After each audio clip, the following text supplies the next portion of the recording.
In this video, I'm going to show you the secret reboot code that you can use on your Roku remote to restart your device.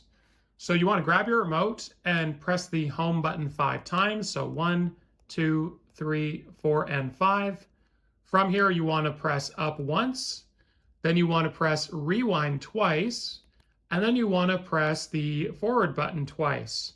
Now this is going to cause it to do this little thing here where it kind of moves by itself and then it freezes. And after a couple seconds, it's like 10 to 15 seconds, this is going to restart the device and bring you back to the home menu. Now this is great for troubleshooting a lot of issues on your Roku. Sometimes it's just as simple as restarting your device, and having your remote handy is certainly helpful when you know this secret code. So just give it a little bit of time. Honestly, there we go, just did it.